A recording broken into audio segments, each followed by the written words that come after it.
some of you here might be saying, well, is this really my problem, or is this more big company problems, right?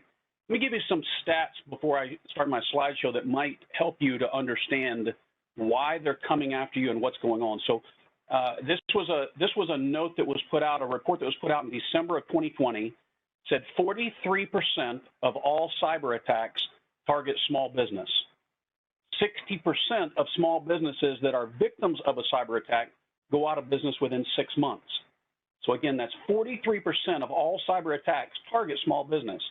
Why, you might ask, and part of that is because the small businesses don't have as much complexity as the larger guys. They're not, the average spend for a small business is in the $1,000 range on their cybersecurity, whereas larger organizations spend millions of dollars, right? They said that there was a 424% increase last year alone in new small business cyber breaches. So you're definitely a target. Let's talk about business email compromise. We talked about that, as Jeremy Baker said, they call it BEC. What is it, right? It's typically an email that's impersonating a senior executive, the president or the CFOs, and it's usually asking for some sort of a financial transfer. Sometimes it comes to the bank. Sometimes we get it at Pinnacle. Your FA will get an email supposedly from the client saying, hey, I'd like you to transfer this money. Luckily, we have process in place that allows us to verify that the person that's requesting is who they say they are. And if you see at the bottom of this slide, we talk about each company should also have internal controls, right? And we'll talk about that a little bit further as we go through the slideshow. But many times the fraudulent emails use informal, urgent language, signatures. It looks very legitimate and very much like something you would expect to get from that person. We'll talk about why and how. The primary difference, a lot of people ask me this question, what's the difference in phishing and business email compromise? And the real difference is business email compromise is typically the word that we give to something that is trying to affect a transaction, money leaving the door, money movement, actual theft of funds. That's typically a business email compromise. Phishing is trying to get you to click a link that will eventually lead to business email compromise. And typically what that link's going to try to do is it's going to try to load some sort of malware or virus on your machine so that they can take over your machine and get to more information like your email account to figure out how things happen. Many times if you reversed business email compromise, you'd find out that somewhere along the way, somebody in the company's email was compromised, and that's how they were able to see what the signatures look like or how to even have an intelligent conversation. Sometimes they're just trying to get you to click a link so they can get your credentials, because if they can get your credentials, if you click the link and go to a fake Microsoft account, for example, then they can use those same credentials and try to log into your Microsoft account, get to your email online, perhaps even try to, if you're one of those people that reuses passwords, perhaps log directly into your banking account direct, right? So the goal there of phishing is to try to collect more data to be able to get more control to initiate that business email compromise. Why? Why do they do it? I mentioned before that the numbers that there's a huge increase. $26 billion is the market right now. They're talking about, and this was a 2019 slide. They're talking about cyber crime is expected to hit the $1 trillion mark, $6 trillion by the end of this year. So it's growing at an exponential rate. Why? Because it's being successful. They're getting some success, right? Jeremy Baker mentioned ic3.gov. It's a good resource for you guys to look. It's easy to remember. You should jot that down. This is where you're going to want to go even to report something. But there's this kind of data that I put on this slide was found as a public service announcement. The article that I mentioned when I started the slideshow also said that cybercrime costs small businesses an average of $2.2 million per year. And if you think about what that would be to your bottom line, you think about taking a $2 million hit. And I always encourage people, spend more money, spend more time, be more deliberate, find good partners, and be intentional about cybersecurity, because no matter what that cost is, let's say you spent $50,000 this year just in cost to protect your business. That's a lot better than $2.2 million in loss. So that's food for thought. I got this from our buddies over at the FBI. This is on their slide. I put it down at the bottom below. If you go to FBI.gov, you'll see the scams and safety concerns. This talks about the timeline of the attack of a BEC, and I want to just walk through it a little bit, the stages and the steps. Step one is where they identify a target, and you might think, again, they're not targeting me, right? They're targeting Chase. Again, I mentioned it's much, much easier to compromise one of you guys, and even though the money might not be as big as what they might get from the large organizations, and as you saw on the slides from the FBI, they're definitely targeting large guys too, but they're also targeting you. The grooming that you talk about here, so they walk through, it's identify a target, groom that target, start to communicate and exchange information, and then ultimately get that wire transfer out. Let me tell you a little bit about what you can do to stop some of this. The grooming comes in, and you guys, and I say you guys, I'll say me as well, I've been guilty of this in the past, are assisting in the grooming, and let me tell you how. Social media has been a great thing. It allows us to connect with everyone, but unfortunately, we are not still being careful enough with our exchange. So I'll give you an example. Jeremy Baker mentioned this earlier, that the bad guys often wait till the CEO's traveling. Well, how did they know the CEO's traveling? Typically, we tell them. The CEO posts that on his Facebook site, says, hey, gonna finally get some time off. Me and the family's going down to Mexico, or we're gonna do this flight, or some of you've even got it turned on where when you go to a restaurant, it checks you in. So it says, Jeremy just checked in in Cozumel, right? So we give them the information. We put out there the names of our children or the names of our pets, things that they can use to guess our passwords to try to figure out. Or maybe it's reconnecting with an old friend, right? You put that you went to Webster County High School, and they send you an email that says, hey, I went to Webster County High School. Remember me? It's John Smith. We were in the same class. And you start this exchange of information. But the point is, in step two, where they're grooming you, they're trying to they're sending you phishing emails, they're trying to get you to click, they're trying to get you to give information to them, they're trying to build everything so that when they take that next step in step three, when they actually start to communicate with you, it sounds legitimate. They've seen things, right? They can tell you what the exchange of information looks like. So that's how this happens. Let's dig into it a little bit more. If you've been in any of my seminars before, you'll hear me say this a lot. We need to, when we think about email, we need to think in terms of postcards, right? If you remember back in the day, so some of us that are old enough that sent postcards, you knew when you wrote it, you don't put anything very private on there because everyone from the sender to the recipient could read that postcard, right? And can read everything that's on there. Email is really no different unless you've set up end-to-end encryption. And some companies tell me, well, we've got a platform that does encryption. Well, unless the person you're sending it to also does mutual encryption, and for those of you that really have financial transactions, you should be setting it up like we do at Pinnacle. Anybody that we do sensitive information with, we set up an end-to-end encryption tunnel. And that just means your IT guys talk to the IT guys at your company, and you make sure that all communication is encrypted. Then your emails won't look like postcards. But if you've ever asked yourself, how did they know what the signature of the CEO looked like? How did they know how to address me? It's because they've watched those emails going out there. They can spoof or get in the middle and capture some of your emails that are going out. Sometimes, like I said in the grooming phase before, maybe they've gotten direct access to yours or someone else in the company's email because they clicked on a phishing link. And then they're able to then take all of that information, and on that step where I told you that they're going to affect the transaction, they're going to email you as if they are the bad guys, right? So how to prevent business email compromise. Number one, be educated. What you're doing here today is great. You need to understand what these things are so that you know how to watch out for them. Spoofed emails is what Jeremy shared with you in the prior one, where just one simple, where it looks like there's an email that's coming from someone else. Typo squatting is where he did the one letter was off for the Gmail with a 1 instead of an L. I gave you an example here, if you see on mine, mylawfirm.com versus mylawfirm.com, where the I got changed to an L. And it's easy when I point it out here, but if you saw it up in an email, you wouldn't necessarily notice that it had been changed, right? So, and typo squatting means they can actually go register that domain, that mylawfirm.com. They can actually register that domain and email you in a live conversation from that typo squatted domain. So spoofing is where it looks like it's coming from the same company, and many times all you have to do is hit reply to and look at the reply to address, and you'll notice that while they can say they're you, when you actually want to reply back, it's going somewhere else. And then that one's where they usually get the letters and one letter off.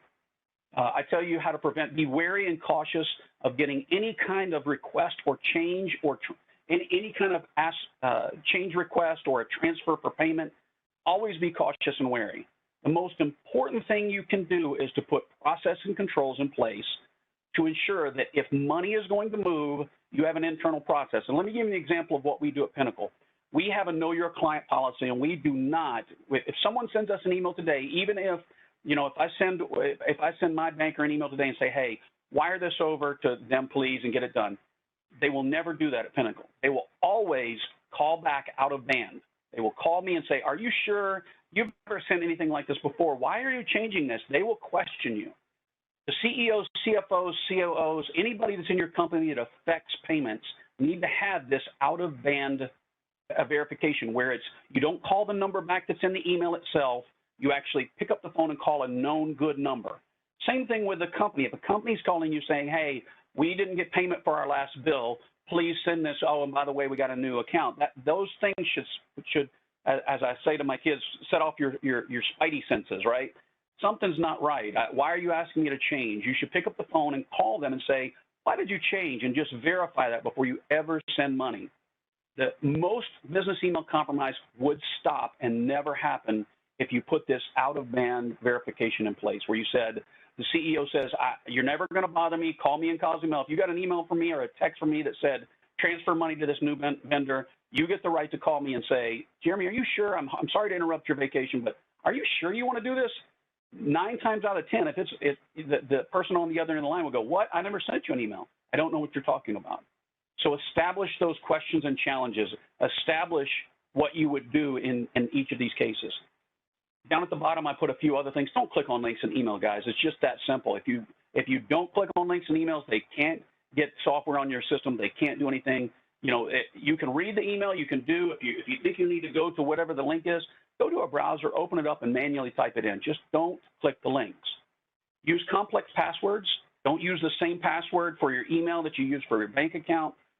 Use multi-factor. And complex just means, right, words that you don't find in the dictionary, 8 characters long. Use special characters. When and where possible, use multi-factor authentication. If you don't know what that is, Google it and look it up. Almost every system that we use today, including email, Gmail, Yahoo, all of these offer multi-factor authentication, which makes it almost impossible for the bad guys to get in. And I'm going to stop and pause to make sure that we're on track. Looks like Jeremy Baker is coming back. I'll do a couple more slides here, and I'll give you one example, and then I'll toss the baton back. What to do if you have BEC. You see this link at the bottom. I mentioned ic3.gov/home/BEC. You'll see this. There's a file a complaint there. Contacting the financial institution as soon as possible. Jeremy Baker mentioned this as the most important thing. Time is of the essence. Every hour that passes, the percentage of you not getting that back goes up. So you need to act. As soon as you figure out something has gone wrong, you need to call your financial institution as soon as possible, right? Did you know there's something called the financial fraud kill chain? Especially, it was put in place by the FBI. It's put in place to help you recover large international wire transfers. Now, at the very bottom, skip to the very bottom, you'll see what qualifies for that. Wire transfer needs to be over $50,000. It's international. You've got a SWIFT recall. The wire transfer, notice that fourth bullet there, has occurred within the last 72 hours. The faster you report this, the more you get people involved in a timely manner, the better chance you have of getting your money back. Couldn't stress that more. As Jeremy mentioned as well, we've got lots of field offices. You can go there. I'm going to show you one example, and if they're back, I'll pass the baton. If not, I'll show you another example. This is an example that I took and marked up. I blocked out some things, but this is something that came to Pinnacle from someone. I've changed their email even, and I've changed their names. But you can see here, it said, hey, Nick, please wire $39,000 to the account below for the account ending in whatever. And it says the account, and these are real accounts, guys. So somebody set up an account for this James Baumgartner, usually with fraudulent credentials. But they set this up and sent this over to us And of course, we at Pinnacle pushed back. We picked up the phone, called Patrick, and said, hey, that's not right. But you'll notice in the email above, they used the example I put in here was that mylawflrm.com, not the IRM.com. And we called, and this person said, I never sent you that email, so I'm glad you called. We've even had people where we've called back and said the CEO's had his email compromised, or the CEO's had the CFO's email compromised, and we've actually gotten into arguments with some of our clients where the CEO says, I told you transfer the money. And we say, no, that's not legitimate, and the CEO will later say, thank you so much for catching it. I'd like to ask a question of our panelists today. Just use the Q&A function, and we'll do our best to get to everyone's question. Jeremy Baker, I think I'll ask this of you and Jason first. Heather has a question about a hacker who successfully received account funds. How can they be tracked and prosecuted? I'm guessing she's in East Tennessee because she's asking about a Knoxville, Tennessee phone number or email address in order to contact. So can she reach out to somebody in Knoxville? Does she reach out to your office? Does she go to IC3? What's her best approach for working through this? I would recommend do both. Call the FBI field office in Knoxville and then log to ic3.gov. Anything you would add? No, just any specific details that you have that you can share, the more specific, the better. If you have email addresses, phone numbers, if you have account numbers that were transferred, that's how, the more you have, the better in that case. Yeah, the next question comes from Becky, and I'll ask this to all three of you. You all three can weigh in. Maybe we'll start with Jeremy Hopwood, and then if Jeremy Baker and Jason, you've got anything to add, that'd be great. But Becky asks about all the password manager apps that are out there. How do you all feel about using the various apps to kind of manage your passwords? We've all got passwords for everything these days. How do you all feel about using an app or something digital like that to manage your passwords? And do you have a best practice for maybe utilizing those? Yeah, I'll start. I think again, there's good ones out there. There's bad ones out there. I use one personally, and my family uses one called 1Password. And the reason why we like it is we have both Macs and PCs in our house. So 1Password, it keeps the key though is you need to make sure whatever tool you're going to use encrypts the passwords, and that you have a very strong password to even be able to get into the vault. But there's lots of them out there. Just make sure that it stores the passwords encrypted. And I'll pass it over to Jeremy Baker.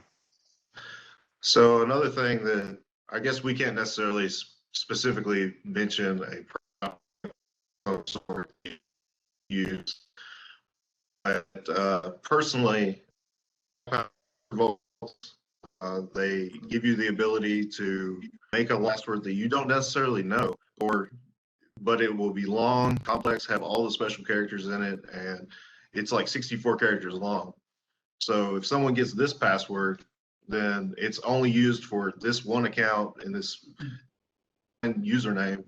Then that's something that I think is very good to have personally, and you have to have your own. How secure do you want your passwords, and how much risk do you want to take? Because there's online password managers too. I wouldn't necessarily advertise for or against them, but there was one that was compromised and everybody had to change their passwords. So you guys can kind of take it from there and think about how much risk you want to take and how much control you want to have over your passwords. Yeah, and I think I just want to make sure that I echo for you guys. Pinnacle's not allowed to advertise for any products either, but that's why I answered in what I use personally. I understand. I think that's helpful because there are a lot of questions here about, I think a lot of people use iPhones and Apple's use of the password storage and all of that. And if there was an additional need for any sort of software outside of what they might use on their iPhone or Apple product, I think people were questioning how safe and secure their information really is. It's really Yeah, not, Brian, just so you know, I can get in today to your keychain on your Mac, and I can reveal your passwords on your keychain in the Mac. So don't take for it. It's better than nothing, but again, you need something that's going to encrypt those passwords. And if you click on a phishing link, give them your password to your Mac, they can unencrypt all that stuff inside your keychain. So just keep that in mind. There's no silver bullet here, but you just got to research it. Mm-hmm. You were going to That's say, it. no, that. Hey guys, I go ahead saw a and- question that I'd like to address. Don't mind, Brian. I saw something down in the list, and I think this would be helpful for everyone on the call. It talks about what should I be saying, what kind of stuff should I be using, and talk to my IT guy about. I've said this in past seminars, and I would say it to you again. If your IT people have not been talking to you about the things that we've been talking to you about today, you've got the wrong partner. I would also tell you that most IT groups are not security groups.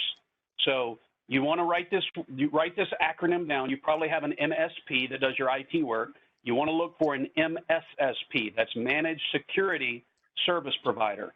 And you want to talk to them. They will tell you there's lots of things out there. You should also look at NIST, N-I-S-T. NIST will give you some great framework about how you build out. But again, if your partners have not been talking to you about the same things we're talking to you about prior to today, you've got the wrong partner. Yeah, I think that's super helpful, Jeremy. I know you and I've covered that in a previous session. You know, what kinds of questions do business owners need to be asking or thinking about? Because for a lot of us, this isn't our area of expertise, and we need to have somebody that's excellent that can help partner with us to make sure that our information is protected. So I think that's great information. Both Jeremy and Jeremy, I've had a couple of different people ask about being in touch with you all, contact information. Are you all great with us kind of putting that information together and sharing it with the attendees, making it available to the financial advisors here at Pinnacle to be able to share? What's the best approach if somebody wanted to follow up outside of our webinar today with you all? Brian, if you want to provide them my email address, that's fine. Yeah, Perfect. we'd love to hear from folks. We appreciate that. That's excellent. And same for me. Email's always best. You never know on what day what fires we're fighting on the cybersecurity side. So if you need something urgent, pick up the phone and call. But certainly email will definitely get back to you. It's always good to loop in your FA because the FA can pick up the phone and call me as well. Yeah, that's excellent. Well, we really appreciate the time that you all have offered us today. I know, like I said earlier, it's great to have this webinar every once in a while because things change so rapidly and information comes at us so fast. And this is really important information to protect our personal finances, but also for small businesses. This could be the difference in being able to stay in business or not. So we're thankful that you all took the time to be with us today. We're thankful to our attendees that you made the time to pay attention and watch this. Segments of this have been recorded and are available soon after this out on our YouTube page. If you just go to youtube.com/watchpnfp or just go to YouTube and search Watch PNFP, this will be available later in the day. So thank you all for being with us, and we look forward to being back again with you soon.